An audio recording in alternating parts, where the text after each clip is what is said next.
Because if you got all that honey and stuff, like I can't go camping with you and you are rolling around with a whole bunch of honey or mayonnaise or whatever in your hair, because like you're going to attract raccoons, you're going to attract bears, you're going to attract ants all up in the tent and stuff. So what is up, Flockers? That is my fellow Lockers and aspiring Lockers. In today's video, I wanted to just take a couple of minutes to address some of the myths that are floating around, not only in the Microloc community, but in the lock community in general, about locks and all things locks. So if you're interested in that, then stick around.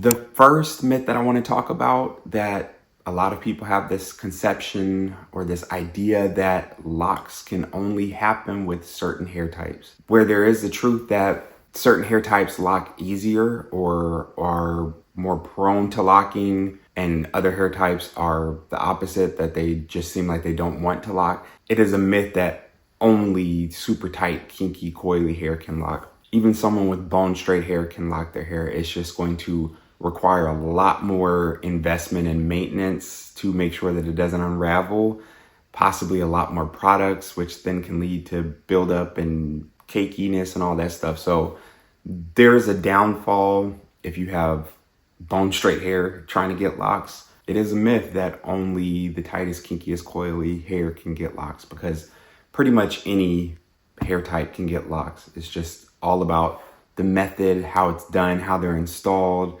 and the maintenance of how you upkeep them to make sure that they look good along the entire journey. Another myth that you run into is that a lot of times people think that you have to have a certain length hair to start locks. People think that you need to have, 6 inches of hair or a foot of hair, 12 inches of hair, or really long hair, and that's not the truth. Honestly, with locks can be started with an inch of hair. Now, my hair, I would say right now, is about an inch long, maybe a little bit longer. It's hard to see probably on camera. It's very short. So technically, I could start locks. I could get one of those little padded, I don't even know what they're called, but those sponge things that you use and you roll on your hair. And I could get my little DL Hughley locks going, the little tiny beady beads. I could. I'm not going to, because to me, I feel like that requires more maintenance when they're super short, but you only need 1 to 2 inches of hair to start locks. Now, granted, when your hair is that short, you're gonna have much smaller locks. So if you're not going for a microloc look and you want thicker traditional locks, that's not gonna work very well when you have only an inch of hair, because it's gonna be really hard to keep them that small and prevent them from unraveling, but it is definitely possible. So you just have to figure out exactly what it is that you're wanting and weigh the pros and the cons. Another myth that people bring up is that microlocs or locks in general are only for Black people. Although in my experience, Black people tend to have the most success with locks looking nice and well manicured. A lot of times that just has to do with the hair texture and the tighter, kinkier, coily hair. But there's other races that can have locks as well.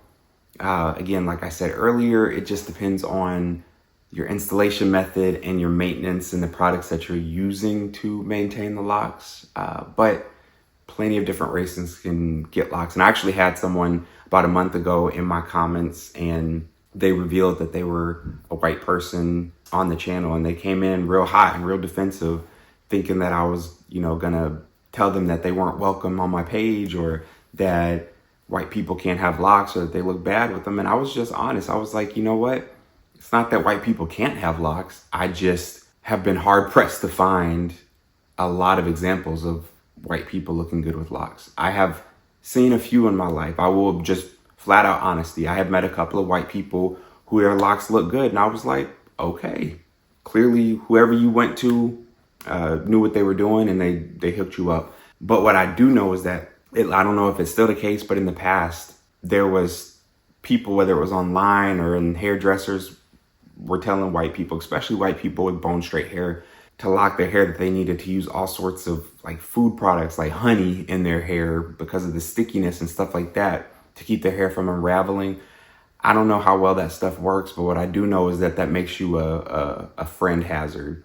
Because if you got all that honey and stuff, like I can't go camping with you and you are rolling around with a whole bunch of honey or mayonnaise or whatever in your hair, because like you're gonna attract raccoons, you're gonna attract bears, you're gonna attract ants all up in the tent and stuff. So if you're trying to start locks and you got honey and stuff in your hair, we're not gonna be able to camp together. We're not gonna be able to, be out in nature together. I might let you ride in the car with me, but you're not gonna be able to put your head on my seats, because then you might get the honey on my seats. It's a whole thing. It's given Coming to America when they got up from the couch and the Jerry curls. So we're not doing that. We're not doing that. It's 2025. We're past all that. Another myth or misconception is that microlocs are no maintenance.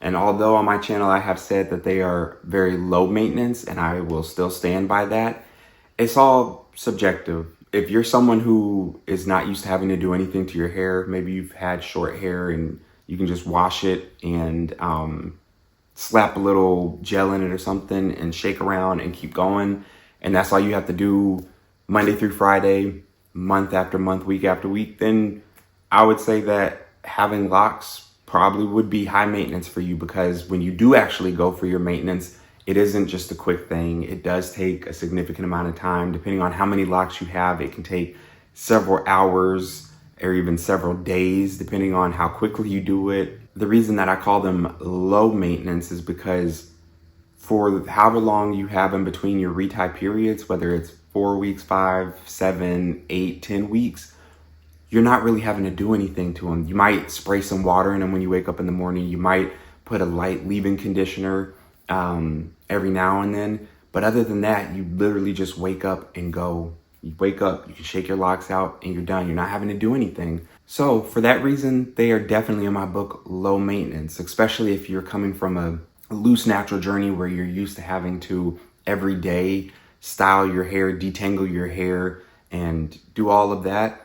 Wash days are so much quicker when you have locks. The only time that you're having to spend a significant amount of time doing your hair and grooming it is when it's time for a retie and for maintenance. Other than that, it's pretty chill, pretty leave it alone. So they're definitely very low maintenance in that aspect. Another misconception or myth that happens with microlocs and locks in general is that you cannot wash your locks often. And this is such a horrible myth that I don't know where it came from. Someone put out there that, the dirtier your hair and your scalp, the quicker your locks will lock. And that is so untrue. One, that's just nasty to go walk around with dirty hair and not washing your hair. And two, it's actually the opposite. When your hair is clean, it allows your locks to lock better. It just sets up your hair and your scalp for a better environment. Like, why would you want to walk around scratching all the time and itching in the hopes of your hair locking? It's unfortunate the amount of misinformation that goes out these days, but please, if you have microlocs, locks in general, wash your hair on a regular basis. Now, each person is individual, depending on your scalp, depending on your hair, depending on your environment, where you live and all that stuff. Me, I was washing my microlocs once a week, sometimes twice a week. During the summer, because I exercise several times a week and I get sweaty, so I was washing my hair twice a week. And then in the winter, cooler months, fall, I'm washing it at least once a week to cleanse my scalp, to cleanse my hair, make sure that I'm getting all the dirt, debris, and lint and stuff out on a regular basis, because all that stuff stays in your hair if you're not getting it out, and it will lock in your hair. So all the dirt and the dust that's outside when you're walking around outside or doing yard work or whatever, all that's in your hair. Whatever's in your house, on your pillowcases, on your couches, lint and all that stuff, it gets trapped in your locks if you are not washing them and keeping them clean. And then that over time builds up and it causes your locks to be heavier and There's another myth with microlocs that you should just keep your hands off them, don't touch them. Leaving your locks alone makes them lock faster. This one is kind of like a half myth, half truth, because you don't want to be constantly manipulating your hair and doing tension styles and pulling it and stuff like that. But this myth or theory that you just don't want to touch your hair at all, and people that have hair and hand syndrome, hand and hair syndrome, that's a bad thing. Sure, you don't want to constantly be scratching and possibly thinning out your root beds and stuff like that. But thinking that you can go around and not touch your locks or things like that, I mean, keeping up with a regular maintenance schedule and touching your locks is actually very helpful for your lock journey, because sometimes just going through and feeling them, you can feel if you have any areas that are problematic, that might be thinning, if there's issues going on. So being aware and keeping up with your maintenance schedule and stuff, like I said, like that is really important. And it's just very imperative that you do keep up with your hair and not just be hands off and leave it alone and be like, oh, once every 3 months I'll go in and touch it. Like, no, please get in your hair, do what you need to do. Don't be over excessive and scratching and doing stuff like that and manipulating and putting a ton of tension. But it's okay to be in your hair. I promise you, it's okay. Another myth that happens with Microlocs is that you cannot use any products on your hair. Different strokes for different folks. Some people can get away with just spraying rose water or just plain water on their locks, and that's all they ever use, whether it's Microlocs, whether it's sister locks, and that works for them. Their scalp feels okay, their locks feel okay. For someone like me who has extra dry scalp and a tendency to have dry hair, if I'm not putting anything but water in my hair, that's not good enough. It doesn't work. I end up having dry, brittle locks, itchy, flaky scalp. So I have to keep my hair moisturized. Now, I am very mindful of the products that I put on. I make my own DIY oil so that I know exactly the ingredients that are in it. I keep them light. I use light oils, not ones that are super heavy and thick. And the leave-in conditioners and stuff that I use are very light as well. And then, like I said, making sure that you are washing your hair on a regular basis and washing it well, so that way you are getting as much of the buildup out as you can when you do go for washes, so you're not leaving a bunch of that product and stuff in your locks over the long haul. But saying that you can't use products in your lock, that's such a myth, that's a misconception, that's not true. And depending on who you are, your Microlocs may actually thrive a lot more from you using products. Another misconception or myth with Microlocs is that you have to go to a professional to get them done. Now, depending on your skill level and your patience level and the amount of time that you have, it might be more advisable and a better idea for you to go to a professional to get it done, so that it can be the way you want it, so that your parts can be perfect and pristine. But in no way, shape, or form do you have to go to a professional. You can do your locks yourself. I did my locks myself. I did my parts myself. I did it all myself. I just broke it up into a 2 or 3 day process, and I started mine with braids, so I plaited my own hair, which eventually over time turned into locks. But you know, there's multiple different ways that you can do your installs. You can do braids, you can do twists, you can do interlocking, you can do crochet if you chose to. So there's many different ways that you can start your Microlocs, and it does not have to be a professional. Could be a professional, could be a cousin, could be a friend down the street, or it could be you yourself that does them, or a parent if you have a parent that wants to do them for you. But yeah, Microlocs, it'll make your fingers and stuff be tight and tense and hurt. So you might not want to have your friend or your parent do it, because it might put a strain on your relationship. Another Microloc myth is that Microlocs are permanent. And although locks in general tend to be looked at as permanent, just like traditional locks or just like any other type of lock, they can be combed out. And people say, oh, well, if you interlock, you can't comb out interlocks. Yes, you can. Is it more tedious? Is it more time consuming? Is it a more difficult process? Sure.